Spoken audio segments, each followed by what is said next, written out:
안녕하세요. 출애굽 여정 세 번째 시간입니다. 지난 시간에는 출애굽의 출발 방향에 대해서 살펴보았습니다.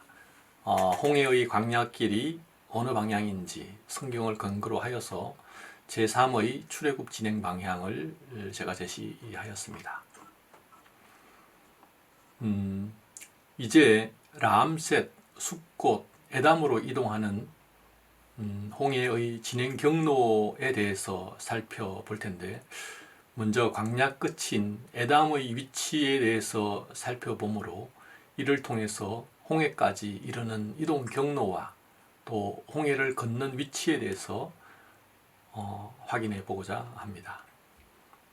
2부에서 김성학 박사가 제시하는 출애굽의 방향이 제 주장과 차이가 있지만, 그렇지만 광야 끝인 에담의 위치를 상호 비교해보는 것은 여전히 의미가 있다고 생각합니다.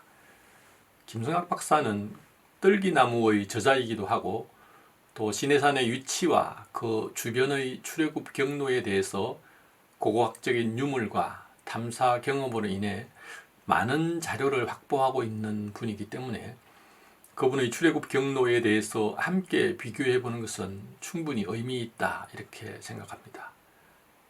김성학 박사는 이스라엘 백성들이 아카바만이 있는 홍해의 중간 지점인 뉴웨이바를 통해서 홍해를 건넜다고 주장합니다. 그래서 우리는 이를 확인하기 위해서 뉴웨이바에 도달하기까지 경로인 광야 끝인 에담과 비아히롯의 위치에 대해서 살펴보는 것이 순수라고 생각합니다. 그림과 같이 김성학 박사의 경로에서 이스라엘 백성은 시나이 반도를 가로지르는 길을 택해서 숫곳을 출발하여 홍해로 진행하다가 광야 끝인 에담에 도착했다고 이야기합니다. 여기서 에담은 광야 끝이라고 부르는 곳입니다. 그런데 김성학 박사의 경로에서 에담은 광야 길의 끝이라고 보기보다는 광야의 중간쯤인 어떤 노상에 위치하고 있다, 이렇게 보여집니다. 즉 그의 경로에서 광야의 끝에 도달하였다고 하는데, 그 경로에서 보면 에담은 광야의 끝이 아니라 여전히 어떤 광야 중에 속해 있는 것을 볼 수 있습니다. 그리고 또 이 광야에서 진행해서 비와이롯으로 또 이동하고 있습니다. 여전히 광야 안에 있는 것이죠. 그래서 에담과 비와이롯의 위치가 광야의 끝이라고 보기에는 좀 무리가 있지 않나, 이렇게 보여집니다. 통상적으로 우리가 광야의 끝이라고 하면은 육지가 끝나고 홍해 바닷가여야 하지 않을까, 이렇게 생각이 됩니다. 또는 광야를 진행하다가 산으로 완전히 둘러싸여 있어서 도저히 진행할 수 없는 어떤 지형적인 구조이거나 그럴 경우에 광야의 끝이다, 이렇게 말할 수 있지 않을까 생각이 되는데, 김성학 박사가 주장하는 에담은 지도에서 살펴볼 수 있듯이 바다인 홍해의 아카바만에서 얼핏 보아도 50km 이상 떨어져 있는 곳에 이렇게 위치하고 있습니다. 어쨌든 김성학 박사는 광야 끝인 에담을 지나서 홍해로 진행하는 방향에서 비아이롯에 도착하는 것으로 표시하고 있는데, 이것을 성경과 비교해 보면은 여기에 다소의 오류가 포함되어 있음을 우리는 발견할 수가 있습니다. 이를 살펴보면 먼저 출애굽기 13장 20절과 이어지는 출애굽기 14장 1절에서 3절 말씀에서 이를 확인할 수가 있습니다. 먼저 출애굽기 13장 20절에 그들이 숫곳을 떠나 광야 끝 에담에 장막을 치니, 이렇게 되어 있고, 그 다음 이어지는 출애굽기 14장 1절에서 3절에는 여호와께서 모세에게 말씀하여 이르시되 이스라엘 자손에게 명령하여 돌이켜 바다와 믹돌 사이의 비하이롯 앞 곧 바알스본 맞은편 바닷가에 장막을 치게 하라. 3절에 바로가 이스라엘 자손에 대하여 말하기를 그들이 그 땅에서 멀리 떠나 광야에 갇힌 바 되었다 하리라. 즉 출애굽기 14장 2절을 간단하게 정리하면은 에담에서 돌이켜 비하이롯 앞에 장막을 치라 이렇게 하는 내용이죠.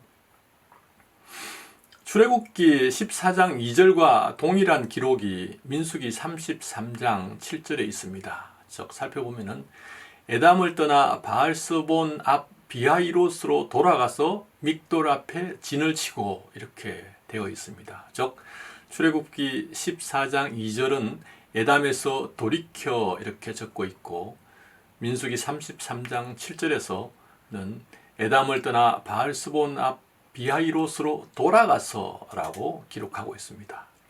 그런데 김성학 박사는 이 돌이켜 또는 돌아가서 이 부분을 빠뜨리고 있는 것입니다. 그래서 김성학 박사는 홍해로 진행하는 진행 방향에서 보면은 숫꽃, 에담, 비하이롯 이렇게 진행하는 것으로 경로에서 표시를 하고 있습니다.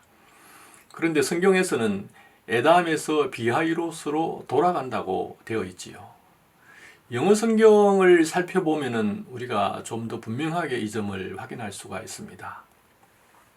즉 한글 성경에서는 에담에서 돌이켜 또는 돌아가서 라고 표현하고 있는데 영어 성경에서는 이것을 턴 또는 턴백을 사용하고 있습니다. 그래서 이를 살펴보면은 먼저 킹 제임스 바이블 또는 킹 제임스 버전이라고도 하죠.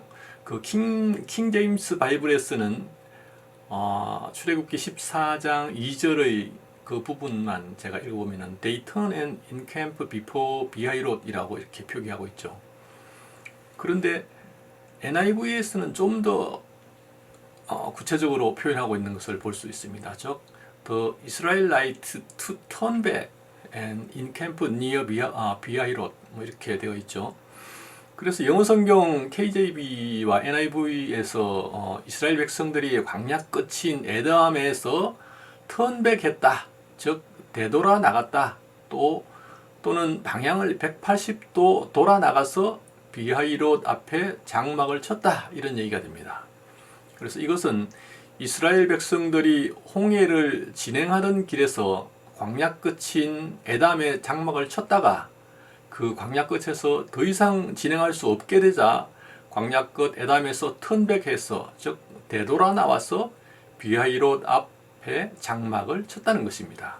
따라서 홍해의 진행 방향에서 보면은 숫곳에서 홍해로 갔다가 다시 비하이롯으로 되돌아 나오는 것입니다. 이렇게 볼 때 에담에서 비하이롯으로 되돌아갔다고 할 때 이 비하이롯은 위치상 숫곳과 에담 사이에 위치해야 되는 것입니다. 비하이롯은 홍해로 진행하는 방향으로 에담에 가깝지만은 에담에 도착하기 전에 어딘가에 위치해야 한다는 것입니다. 즉 다시 말해서 이스라엘은 광야길의 끝인 에담에서 더 이상 진행할 수가 없게 되자 광야로 되돌아 나와서 비하이롯 근처에 장막을 쳤다는 것입니다. 그리고 이것을 바로가 보고 그들이 뒤로는 광야 길의 끝인 에담과 옆으로는 바다에 둘러싸여서 마치 광야에 갇혀있는 형국이라고 출애굽기 14장 3절에서는 놀리고 있는 것입니다. 김성학 박사의 경로에서는 에담과 비하이롯의 위치가 잘못 표기되어 있죠. 성경을 근거로 해서 다음과 같이 파란색 경로로 비하이롯의 위치를 수정해야 된다고 봅니다. 즉 비하이롯이 에담 이전에 위치하는 것으로 표기가 되어야 되겠죠. 이렇게 되면은 김성학 박사의 출애굽 경로에서 비하이롯은 홍해 바닷가에서 더 멀어진 광야 안쪽으로 더 깊숙이 들어간 곳에 위치하게 됩니다.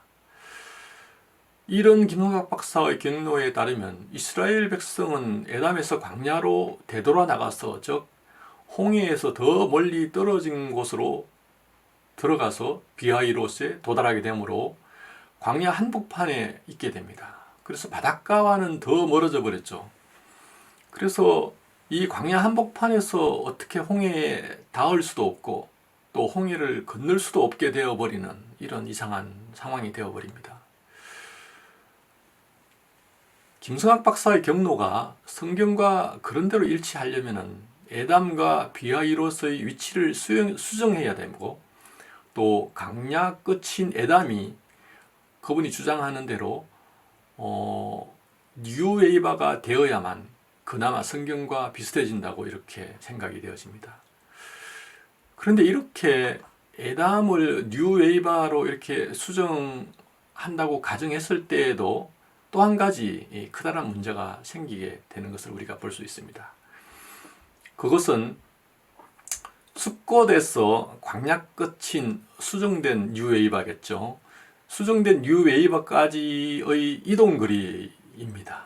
그래서 김성하 박사는 숫곳에서 홍해 바닷가인 뉴웨이바까지의 물리적인 거리가 약 326km에 이른다고 이렇게 표시하고 있습니다. 여기서 우리가 놓치기 쉬운 것은 숫곳에서 광야 끝인 홍해의 뉴웨이바까지 물리적인 거리 326km에는 이스라엘 백성 200만이 이동하기에 아주 어려운 산맥이 가로막혀 있다는 점입니다.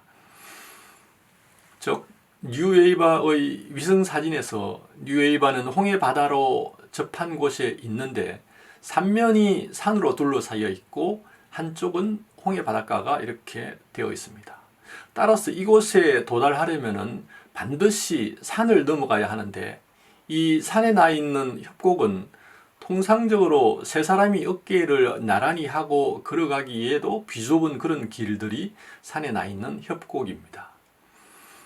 만약 세 사람이 어깨를 나란히 하고 이동한다고 가정했을 때 협곡이 아무리 짧다고 해도 병목 현상이 일어나게 되지요.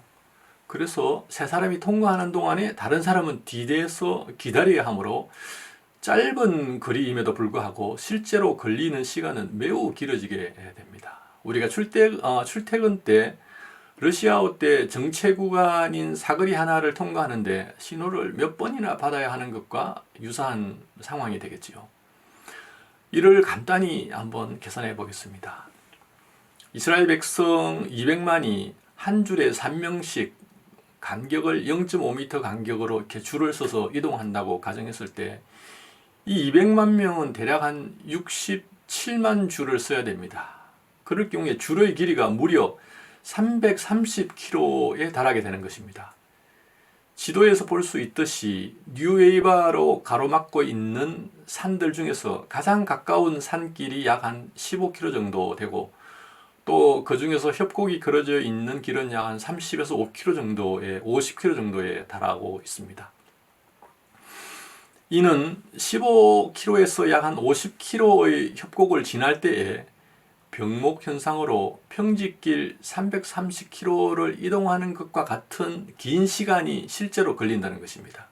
즉 숫곳에서 뉴웨이바까지 물리적인 거리 326km에 또 여기서 협곡을 통과할 때 실질적으로 걸리는 시간, 이를 거리로 환상해서 330km까지 더하게 되면은 실제로 이스라엘 백성 200만이 약 650km에 이르는 길을 한 번도 쉬지 않고 한 번에 이동하였다 이러는 얘기가 되는 것이죠.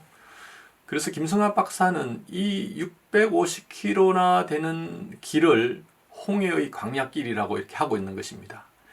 중간에 자지도 않았고 또 이를 한 번에 통과하였다 이렇게 주장하는 것이죠. 이것은 상당히 설득력이 부족해 보인다 이렇게 말씀드릴 수 있을 것 같습니다. 이런 점을 종합해 볼 때 김성학 박사가 주장하는 경로에서 특히 숫곳에서 홍해까지 도달하는 경로에는 성경과 여러 가지 많은 차이점을 내포하고 있고 또 여러 가지 오류들을 포함하고 있다 이렇게 우리가 추정해 볼 수 있겠지요.